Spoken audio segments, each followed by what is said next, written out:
নমস্কার বন্ধুরা, welcome to my channel মাঠে ময়দানে অফিসিয়াল। বন্ধুরা, এই ভিডিওতে আমি ইস্ট বেঙ্গল, মোহনবাগান ও ইন্ডিয়ান ফুটবল নিয়ে কিছু আলোচনা করব। তোমরা যারা যারা আমার ভিডিওটা দেখছো, আমার চ্যানেলটা প্লিজ সাবস্ক্রাইব করে নাও ইন্ডিয়ান ফুটবলের এরকমই আরো আপডেট পেতে। প্রথমেই বলি, আজকে কলকাতা ফুটবল লিগে ইস্ট বেঙ্গলের ম্যাচ রয়েছে ক্যালকাটা পুলিশের সাথে। ম্যাচটা জি 24 ঘন্টায় দেখা যাবে দুপুর 3টে দিয়ে। অনেকদিন পরে আবার ইস্ট বেঙ্গল কলকাতা লিগে খেলায় ফিরছে গ্রুপ স্টেজে। আর দুটো ম্যাচ কিন্তু ইস্ট বেঙ্গলের বাকি রয়েছে। এই দুটো ম্যাচ জিতে যদি টপে শেষ করে ইস্ট বেঙ্গল, তাহলে সুপার সিক্সে অ্যাডভান্টেজ নিয়ে খেলতে পারবে। দেখা যাক এবার কি হয়। কালকে সিএফএল এ মোহনবাগানেরও ম্যাচ ছিল।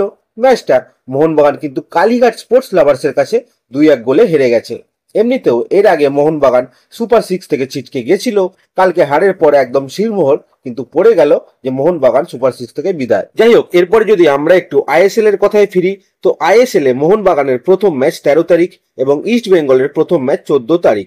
যেহেতু মোহনবাগানের প্রথম ম্যাচটা হোম ম্যাচ এবং ইস্ট বেঙ্গলের প্রথম ম্যাচটা অ্যাওয়ে ম্যাচ, তাই মোহনবাগানের ম্যাচটার টিকিটের ডিটেলস একটু দিয়ে দিই। তো 13 সেপ্টেম্বর মোহনবাগান মুম্বাই ম্যাচের টিকিট কিন্তু ইতিমধ্যেই বিক্রি শুরু হয়ে গেছে। টিকিট পাওয়া যাচ্ছে বুক মাই শোতে এবং টিকিটের দাম 50 টাকা থেকে শুরু করে বিভিন্ন দামের টিকিট কিন্তু আছে। তোমরা যারা যারা টিকিট কিনতে চাও কিনে নিতে পারো। এরপর যদি আমরা একটু মোহামেডানের কথা বলি, তো আগামী 16 সেপ্টেম্বর মোহামেডানের ম্যাচ রয়েছে নর্থ ইস্টের বিরুদ্ধে এবং কিশোর ভারতী স্টেডিয়ামে ম্যাচটা হবে। তার আগে মোহামেডান কিন্তু দুটো প্রস্তুতি ম্যাচ খেলবে। কেরালা ব্লাস্টার্সের সাথে মোহামেডান একটা প্রস্তুতি ম্যাচ খেলবে এবং আর একটা ফ্রেন্ডলি ম্যাচ খেলবে ভবানীপুর ক্লাবের সাথে। তো আগামী 7 সেপ্টেম্বর অর্থাৎ কালকে মোহামেডান ভবানীপুরের সাথে প্রস্তুতি ম্যাচটা খেলবে এবং 8 সেপ্টেম্বর আইএসএল এর শক্তিশালী দল কেরালা ব্লাস্টার্সের সাথে প্রস্তুতি ম্যাচ খেলবে। কিন্তু তার আগে একটা জোর ধাক্কা খেয়েছে কিন্তু মোহামেডান। আসলে মোহামেডানে যে মাঠে প্র্যাকটিস হচ্ছে সেই মাঠের গুণগত মান নিয়ে কিন্তু প্রশ্ন উঠছে। প্রচুর প্লেয়ার ইনজুরি সমস্যায় ভুগছে। এবার চোট পেল ঘানা থেকে আগত গুরুত্বপূর্ণ বিদেশি মিডফিল্ডার আব্দুল কাদেরি মোহাম্মদ। যতদূর জানা গেছে হাঁটুতে চোট পেয়েছে এই বিদেশি মিডফিল্ডার, যার ফলে অনুশীলন শেষে সাপোর্টিং স্টাফদের কাঁধে ভর দিয়ে মাঠ ছাড়তে হচ্ছে। কিন্তু তাকে এই পরিস্থিতিতে আইএসএল এর প্রথম ম্যাচে খেলা নিয়ে কিন্তু তার সংশয় দেখা দিল। হয়তো আগামীকাল কিংবা আজকে তার এমআরআই করা হতে পারে। তারপর চোটের পরিস্থিতি দেখে সিদ্ধান্ত নেবে কিন্তু সাদা কালো কোচ। এরপরে যদি আমরা একটু জামশেদপুর এফসি কে নিয়ে কথা বলি, তো অনেকেরই মনে প্রশ্ন ছিল জামশেদপুরের ষষ্ঠ বিদেশি কে হতে চলেছে। এবার কিন্তু সেটা ফাইনাল হয়ে গেল। জামশেদপুর তাদের ষষ্ঠ বিদেশির নাম ঘোষণা করে দিল। প্লেয়ারটার নাম হচ্ছে লাজার সিরকোভিচ।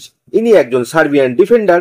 শেষ মরশুমে বুদাপেস্ট হেরেন এফসি থেকে চেন্নাইন এফসিতে যোগদান করেছিল এই ডিফেন্ডার, কিন্তু চেন্নাই তাকে রিলিজ করে দেয়। সেই সুযোগ কাজে লাগিয়ে কথাবার্তা বলে এই লাজার সিরকোভিচ প্লেয়ারটাকে কিন্তু যুক্ত করেছে জামশেদপুর এফসি। এরপর যদি আমরা একটু ইস্ট বেঙ্গলের কথা বলি, তো চোটের খনি হয়ে গেছে এখন ইস্ট বেঙ্গল। তো কোচ মুখে যতই বলুন লাকড়া আর নিশু বাদে সবাই ফিট, তবে খবর অনুযায়ী অনেকেরই কিন্তু অল্প বিস্তর চোট রয়েছে। সাউল ক্রেসপো থেকে শুরু করে তালাল, ডিয়ামন্টাকস। তবে ডিয়ামন্টাকস শোনা যাচ্ছে বর্তমানে চোট মুক্ত রয়েছে। তার যে নিগেলটা ছিল সেটা আস্তে আস্তে কেটে যাচ্ছে। সমস্ত প্লেয়াররাই হার্ডকোর প্র্যাকটিস করছে। 14 তারিখ প্রথম খেলা। একমাত্র মাদি তালালি প্র্যাকটিসের মধ্যে নেই। দেশে পারিবারিক কাজের জন্য গেছিলেন তালাল। ফিরে খুব তাড়াতাড়ি কিন্তু দলের সঙ্গে তাকে মানিয়ে নিতে হবে, কারণ প্রথম ম্যাচে খেলার কিন্তু আর বেশি সময় হাতে নেই।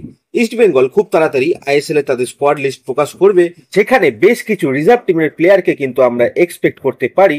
অনেক সমর্থকই চাইছে হীরাকে সিনিয়র টিমে দেখতে। লিস্ট প্রকাশ পেলেই কিন্তু বোঝা যাবে হীরাকে সিনিয়র টিমে যুক্ত করা হবে কিনা। তবে যতটুকু খবর, হীরাকে কিন্তু অ্যাসুরেন্স দেওয়া হয়েছে তাকে সিনিয়র টিমে যুক্ত করা হবে।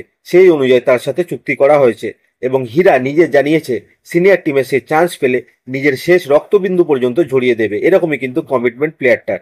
দেখা যাক এখন কি হয়। তো আজকের ভিডিওতে এতটুকুই। দেখা হচ্ছে আবার পরের ভিডিওতে। নমস্কার।